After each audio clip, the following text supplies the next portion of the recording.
मैं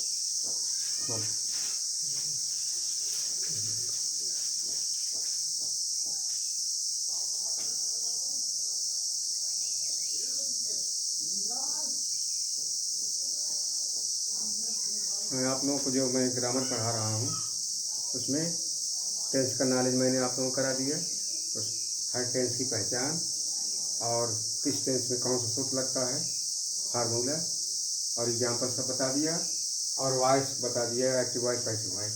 आज मैं आप लोगों को नरेशन, जिसका दूसरा नाम है डायरेक्ट एंड इनडायरेक्ट स्पीच को पढ़ने जा रहा हूँ।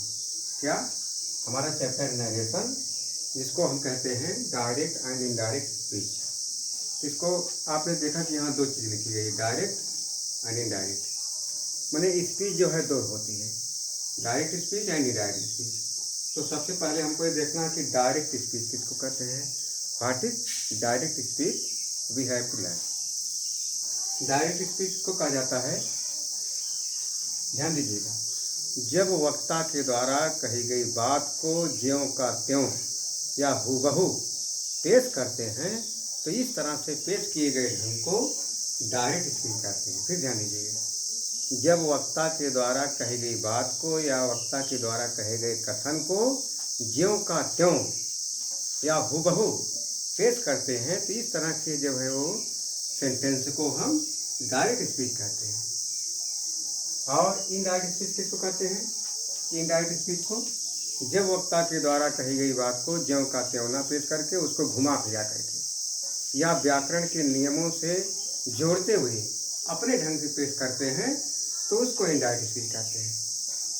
ठीक, फिर ध्यान दीजिएगा, इनडायरेक्ट स्पीच क्या है। व्हाट इज इनडायरेक्ट स्पीच, जब वक्ता के द्वारा कही गई बात को ज्यों का त्यों ना पेश करके उसको घुमा फिरा करके या उसको ग्रामर के या व्याकरण के नियमों से अपने ढंग से तोड़ मरोड़ करके पेश करते हैं, तो उसको इनडायरेक्ट स्पीच कहते हैं। In English direct speech, what is direct speech, when the words are sentence or statement told by reporter or subject is presented in the same way as it has been told by the speaker, that is called direct speech. And when indirect speech, when the statement or matter told by speaker or reporter or subject is presented not directly but indirectly, and we use grammatical rules there, then it is called indirect speech. उदाहरण इसका देख लीजिए, जैसे है example में, Ram said to me, Ram said to me, I am old. देखिए, Ram said to me I am old. देखो इसमें जो आई एम ओल्ड है ये इसको इन्वर्टेड कामाज में रखा गया है। इसका मतलब राम ने मुझसे जो कहा है, राम के द्वारा कही गई बात है आई एम ओल्ड, तो इसमें आई एम ओल्ड जो है ये डायरेक्ट स्पीच में है। और जब हम इसको इनडायरेक्ट बदले क्या हो जाएगा, Ram told me that he was old. Ram told me that he was old। देखो इसमें जो है वो मैंने इस कंजक्शन का प्रयोग हुआ दैट का, और आज के स्थान पर ही का प्रयोग किया गया है, कामा इन्वर्टेड कामा हट गया है, इसलिए ये जो है इनडायरेक्ट में हो गया। ठीक, तो आपने जान लिया कि जो है डायरेक्ट स्पीच क्या है, इनडायरेक्ट स्पीच क्या है। अब इसके बाद हम देखते हैं कि जो है डायरेक्ट और इनडायरेक्ट स्पीच को पढ़ने के लिए कुछ ऐसे पॉइंट्स हैं जिनका अध्ययन हमारे लिए बहुत आवश्यक है। अगर जिनको जान जाएंगे हम, तो जो है वो डायरेक्ट स्पीच का या माने इनडायरेक्ट स्पीच का अध्ययन हमारे लिए जो है वो आसान हो जाएगा, हमारे समझ में विजुअल आएगा। तो है क्या वो, what are those points which are necessary for us to know about direct and indirect speech, that is reporter, in other word that is called subject, reporting verb reporting, और conjunction reporting speech reported speech. तो देखिए reporter किसको कहते हैं। ठीक, reporter का दूसरा नाम सब्जेक्ट है। अब आप उदाहरण को ध्यान में देंगे तो जो मैंने उदाहरण पहले लिखा है, Ram said to me I am old, इसमें देख रहे हैं कि जो है पूरा सेंटेंस जो है दो भागों में बटा है। एक ये है, एक ये है। एक इन्वर्टेड कामाज के बाहर है, दूसरा इन्वर्टेड कामाज के भीतर है। तो ध्यान दीजिएगा, जो इन्वर्टेड कामाज के बाहर वाला भाग है, जो उसका पहला शब्द है, जो बात को पेश करता है, उसी को हम रिपोर्टर या सब्जेक्ट कहते हैं, पहले शब्द। माने इन्वर्टेड कामाज के बाहर वाला भाग एक होता है, एक इन्वर्टेड कामाज के भीतर वाला भाग होता है। जो इन्वर्टेड कामाज के बाहर वाला भाग होता है, जो उसका पहला शब्द होता है, वक्ता जिसको कहते हैं, दैट इज रिपोर्टर और सब्जेक्ट। जैसे राम सेड टू मी, इसमें राम जो है ये सब्जेक्ट या रिपोर्टर है। अब क्या देखना है, रिपोर्टर के बाद रिपोर्टिंग वर्ब। रिपोर्टिंग वर्ब जो है ये देखिए सेड, सेड जो रिपोर्टिंग वर्ब है, इसकी क्या जो है पहचान है, माने इन्वर्टेड कामाज के बाहर वाला जो सेंटेंस है, उसमें वक्ता अपनी बात को जो है ऑब्जेक्ट से जिस क्रिया के माध्यम से कहता है, वही जो है रिपोर्टिंग वर्ब होती है। इसमें सेड जो है रिपोर्टिंग वर्ब है। माने वक्ता अपनी बात को जो है कर्म से कहने के लिए जिस क्रिया का सहयोग लेता है, और जो इन्वर्टेड कामाज के बाहर होता है, उसी को हम रिपोर्टिंग वर्ब कहते हैं। इसमें सेड जो रिपोर्टिंग वर्ब है। तीसरा है कंजक्शन। कंजक्शन का प्रयोग जो है इसमें जो है नहीं होता, इसमें होता है। माने जब इनडायरेक्ट स्पीच में किसी बात को कहा जाता है, तो रिपोर्टिंग स्पीच और रिपोर्टेड स्पीच को जो जोड़ता है, उसी जोड़ने वाले शब्द को हम कंजक्शन कहते हैं। कंजक्शन किसको कहते हैं, कंजक्शन मतलब संयोजन, जोड़ने वाला। माने जो रिपोर्टिंग स्पीच और रिपोर्टेड स्पीच को वो शब्द जो जोड़े, उसी को कंजक्शन कहते हैं। जैसे इसमें कंजक्शन है ये दैट, क्योंकि जो है रिपोर्टिंग स्पीच ये है राम सेड टू मी, और reporting speech I am old है, दोनों को ही जोड़ रहा है। ठीक, ये हो गया कंजक्शन। अब देखिए रिपोर्टिंग स्पीच। रिपोर्टिंग स्पीच कहते हैं, देखो रिपोर्टिंग स्पीच है और रिपोर्टिंग स्पीच है। रिपोर्टिंग स्पीच कहते हैं जो इन्वर्टेड कामाज के बाहर वाला भाग होता है, जिसमें सब्जेक्ट, वर्ब और ऑब्जेक्ट होता है। कभी कभी सब्जेक्ट और वर्ब ही होता, ऑब्जेक्ट नहीं होता है, तो उसको हम कहते हैं रिपोर्टिंग स्पीच। रिपोर्टिंग स्पीच किसको कहते हैं, व्हाट इज रिपोर्टिंग स्पीच, माने इन्वर्टेड कामाज के बाहर वाला भाग, जिसमें जो है अधिक से अधिक सब्जेक्ट, वर्ब और ऑब्जेक्ट होते हैं, और कम से कम सब्जेक्ट और वर्ब होती है, उसी को हम रिपोर्टिंग स्पीच कहते हैं। और देखिए रिपोर्टिंग स्पीच किसको कहते हैं, इन्वर्टेड कामाज के अंदर वाले भाग को रिपोर्टेड स्पीच कहते हैं, जो इसमें है आई एम ओल्ड, क्योंकि इन्वर्टेड कामाज में है, इसी को रिपोर्टेड स्पीच कहते हैं। तो इतना आप लोगों ने जान लिया।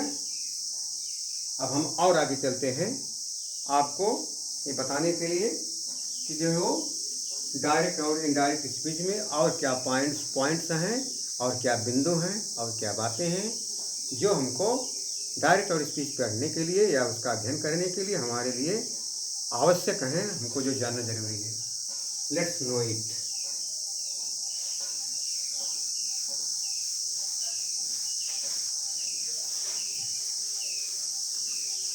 अब आता है इसके बाद जो है आपका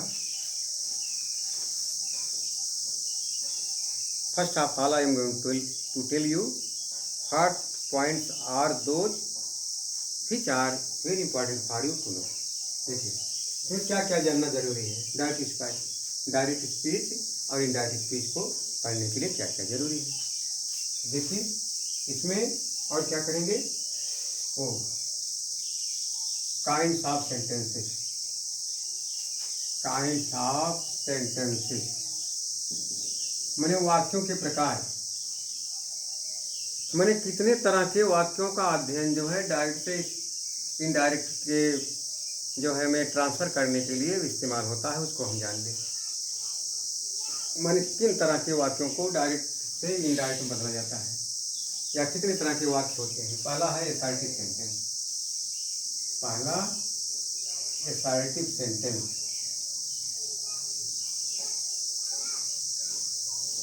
इसको हिंदी में क्या कहते हैं, विधि सूचक वाक्य। विधि सूचक वाक्य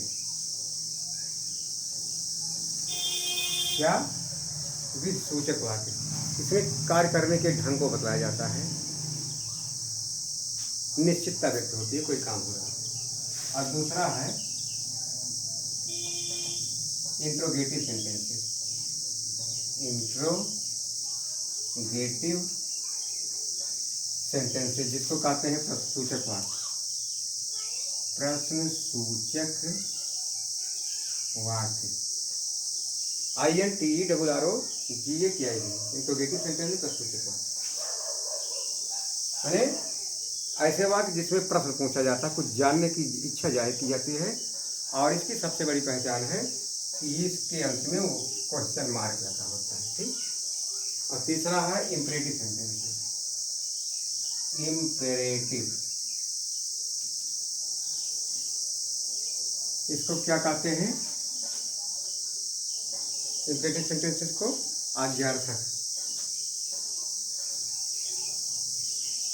आज्ञार्थक, आज्ञार्थक वाक्य। देखिए ध्यान दीजिएगा, इम्परेटिव सेंटेंस को हिंदी में आज्ञार्थक वाक्य कहते हैं। नाम तो आज्ञार्थक है, सिर्फ इसमें आज्ञा आनी चाहिए, जबकि बात ऐसी नहीं है, इसे नॉट द केस।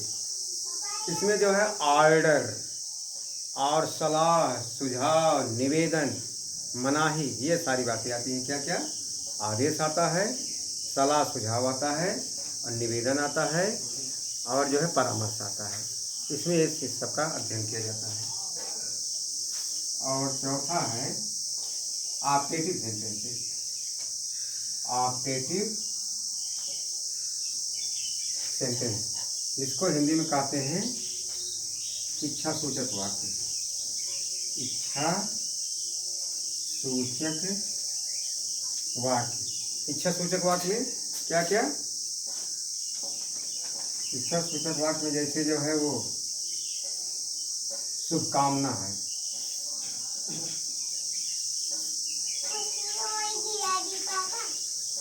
बदुआ जिसको कहते हैं अभिशाप,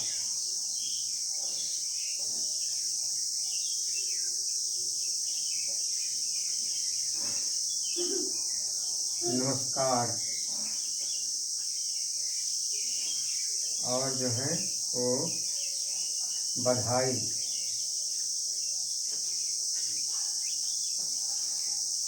ये सारी बातें आती हैं ऑप्टेटिव सेंटेंसेज में, जिसको हिंदी में इच्छा सूचक वाक्य कहते हैं। शुभकामना है, जैसे आपकी यात्रा मंगलमय हो, happy your journey, happy your birthday, happy Diwali, happy Eid इत्यादि। अभिशाप किसी को जो है बददुआ दी जाती है, यू मस्ट डाई। नमस्कार, जितने भी नमस्कार होते हैं, good morning, good noon, good afternoon, good evening, ये सारे जो नमस्कार जो है इसमें आते इच्छा सूचक में। और बधाई, किसी को कांग्रेचुलेसन दिया जा रहा है, किसी की सफलता पाने पर, किसी के पास होने पर, ये भी जो है आते हैं ऑप्टेटिव सेंटेंस में। और लास्ट है एक्सक्लेमेटरी सेंटेंसेस,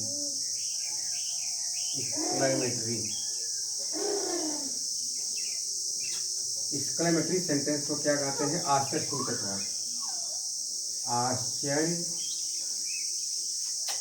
सूचक वाक्य।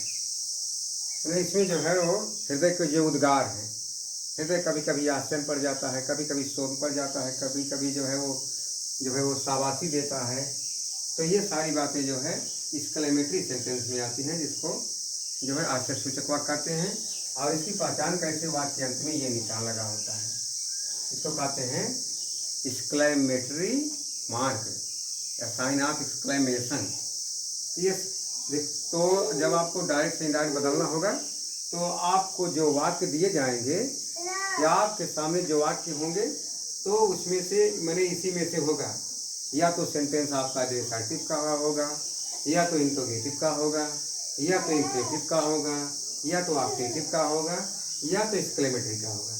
और जिस तरह का वाक्य रहेगा उसी तरह से जो है हम उसको परिवर्तित करेंगे, उसका जो है नियम लागू होगा, उसी तरह से कंडक्शन लगेगा, और उसी तरह से इसको चेंज किया जाएगा। इसके अलग अलग जो है वो सब नियम हैं और जानकारियां हैं। इसको जो आप लोगों को जो है हम बताएंगे। इसके बाद हम देखते हैं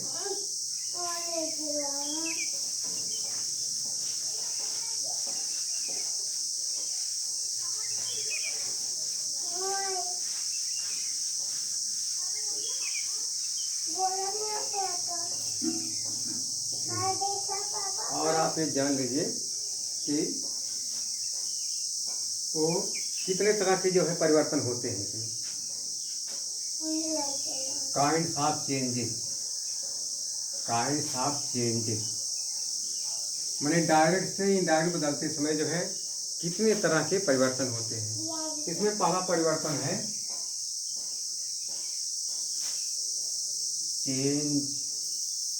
चेंजिंग ऑफ टेंस और दूसरा है चेंजिंग ऑफ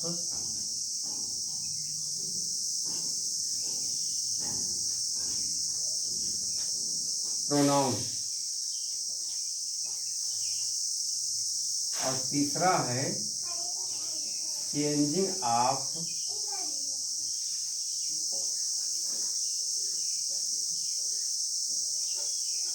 नियरनेस शोइंग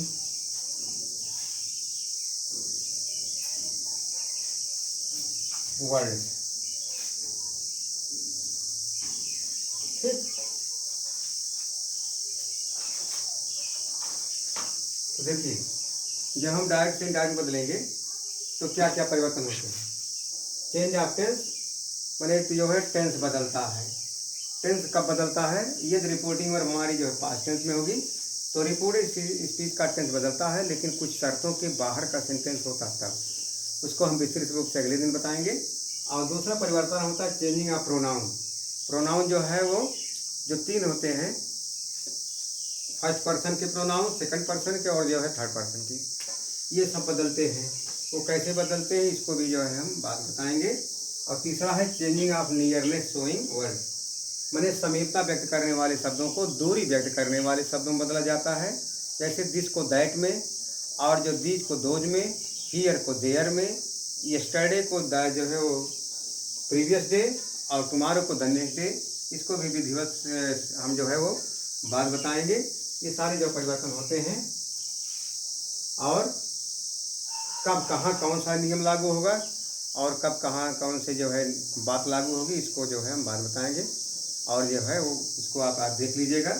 जो डायरेक्ट एंड इनडायरेक्ट स्पीच का जो चैप्टर है उसको विधिवत, उसको इत्मीनान दिल से, शुद्ध दिल से उसको एक बार अध्ययन कर लीजिएगा, और ताकि हम अगले दिन जो पढ़ाना शुरू करें आपके समझ में विधिवत आए। Thank you. जय हिंद, जय भारत।